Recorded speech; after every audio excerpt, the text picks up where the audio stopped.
Invictus is Latin for unconquered, undefeated. Our English word invincible takes its root here. Given the unfortunate news concerning the game Imperator Rome's status, we thought it best to combat an attitude of defeat with a fighting spirit. Yes, Imperator Invictus has finally been released. It is available for you to play right now. It is on the Steam Workshop, and I would recommend you go and have a look at it, because it's pretty good. It's pretty good. It's definitely worth looking at. And it's out right now. We can have a look around the map, and of course, yeah, at first glance, you're not going to see all that much different, right? There's certain things that would stand out. The change to Egypt to be the Ptolemaic kingdom with this grey colour, Nabatea having the blue here, having some changes over in Iberia to the nation setup. But from this top-down view, this top glance, there really doesn't seem too much different, because this is still a mod that is, well, it is supposed to be a vanilla plus. It's not an overhaul as such. It is an enhancement to the vanilla game. So, of course, things are not going to change too massively, too drastically. But things have certainly changed massively and drastically when you look under the hood. So, let us jump in really quickly as the Romans and have a look at some of the things that have changed. But first, what is this? Some game rules. We can change things in the menu before we get into the game, using the old Diadochi CB mechanics, if we so desire. Having a look at for the dynastic names for the Diadochi. These are options, and I'm sure as time goes on, more options will be added to Imperator Invictus. We're gonna keep it at normal right now. We're just gonna jump in as the Romans, just so that we can quickly show off the rather delightful backgrounds that the Romans have, because this man is in Rome. He is in the Senate House, and of course, if you're looking at his portrait, surely you would see the Senate House behind him. If we go and have a look at the Macedonian leader, of course we're going to see the Macedonian Palace of the Archaeads behind him, the Antigonids having an Antigonid palace behind them. In Egypt, of course, you will see the Lighthouse of Alexandria behind them, and for the Seleucids, you will see this lovely palace here. Although if he was to, for instance, change his capital to maybe Babylon, maybe something different would happen. That is indeed a possibility. Who knows?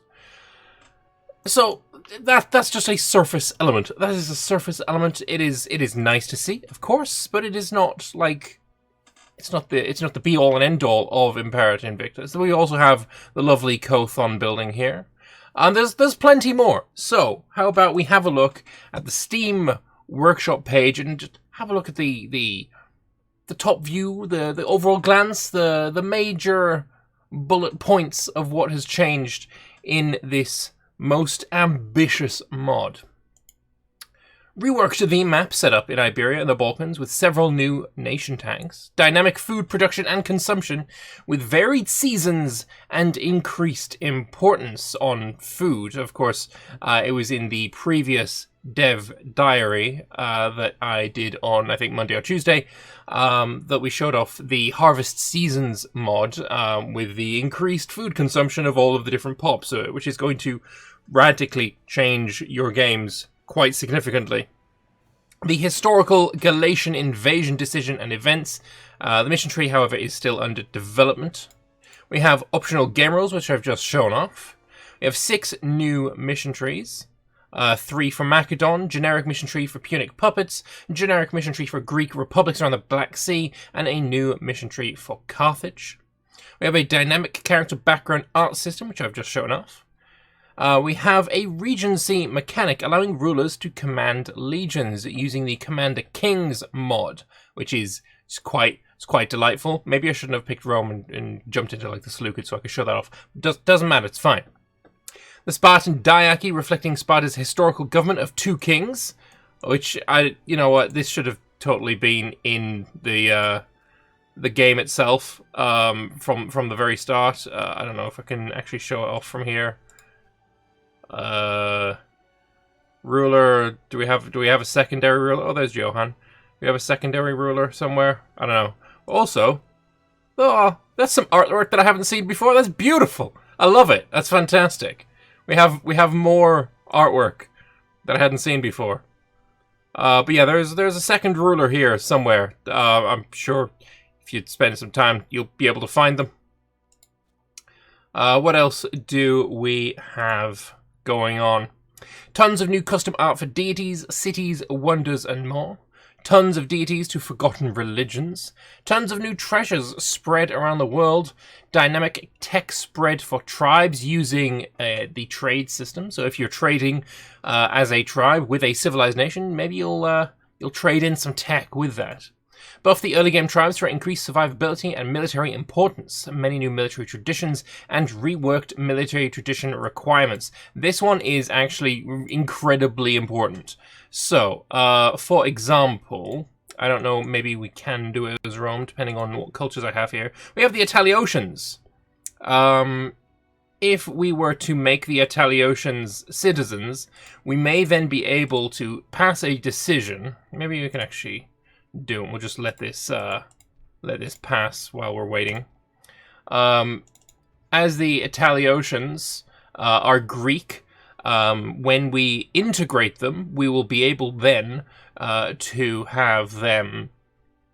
We have a new decision that will allow us to get access to the Greek traditions, which is quite delightful. It's a really interesting system. I believe it was Dustin of the Molon Labe crew that came up with the system, and I love it. I think it's a fantastic new way of doing decisions. But while that is passing on, let's have a look. New heritages spread around the world. Improved wonder buildings. Oh, that's actually amazing and glorious. Because the wonder buildings in the base game are... They leave some to be desired, not gonna lie. But if we have some new buildings here, that would be, quite delightful. Oh, I mean, the building that has a roof, I mean, the fact that the base game did not have any buildings with roofs is interesting. But we have a lot of new building types and, just adding variety to the chain, to the different buildings that you can have, which is, that's cool. There's a fucking Colosseum, my dude. You cannot be, telling me that this is not cooler than what we have already. We can have a marble, goddamn Colosseum. I mean, yes, just yes. You do love to see it. You do love to see it. All right, looking at here, the Italiotians are now civic-minded, and if we have a look at the decisions, we can study the Greek ways of war. Of course, we don't actually have enough Italiotians integrated. That's by the by. But if we spend 50 military experience and have enough of the Italiotian pops integrated, then we will get access to the Greek military traditions. We also lose some stability and some political influence. But that's fine. That's fine. We also have patronized Greek literature and arts, which I believe does something. We get... I'm actually not sure what this one does. I'm going to have a look. A new character appears in Rome. Maybe it is getting access to the technologies that the Greeks specifically have. That might be the case. I'm not actually sure. I've also got things to learn about this wonderful mod, that's for sure. We have new content for the Hibernians, tons of balance changes to make the game better, including important character stats, bloodline traits, trade, economy, and more. Of course, we do have the glorious Bloodlines mod enabled here as well, which I believe Rome actually starts with 3 bloodlines within it. We have the blood of the Cornelii. We have... Ooh, the wounded trait is new, I think. We have the blood of the Cornelii. We have the blood of... Funnily enough, I don't think the Julii actually have a bloodline. Would it be all great families? The Cloudy Eye have also got a bloodline, as do the Fabii. So, heavy infantry defense, heavy infantry discipline, and more heavy infantry discipline. Or did I see that one actually already? Defense, discipline, so Cloudy Eye and Fabii. What else we got? Cornelii. And offense. So if you want to make your heavy infantry incredibly amazing, become a kingdom with all those three bloodlines. That, yes. Just yes. Okay, we also have, of course, the Spartakid dynasty, the blood of Agathocles. We have the blood of the Spartakids here. We have the blood of... Who else would I see? Armenia, I believe, has one. The blood of the Orontids. There's more blood. There's more blood all over the place. Blood everywhere. Blood for the blood god. And all of that. We also have various new cultural inventions. It's been localized into English, German, French, and Spanish. And many other various pieces of content. Yeah, no, this is absolutely amazing. I cannot commend the modders highly enough. It is an absolute delight to see what they've been working on, and I can't wait to dive in and play it. I will be streaming some Imperator Invictus on Saturday evening.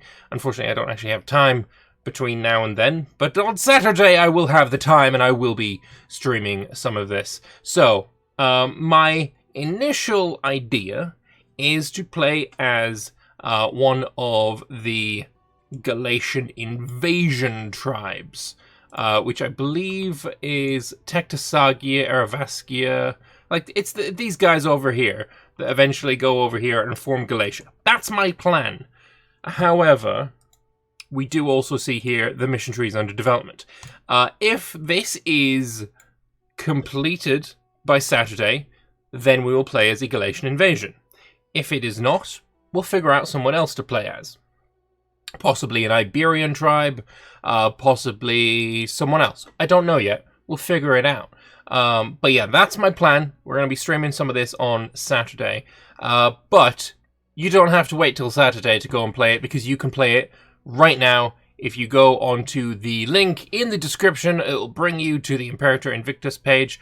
Alternatively, just... you're on your Steam library, you've got Imperator Rome there, you go to the workshop, which is right there, and it's going to be like the top. It's the most popular item. It's the most popular item.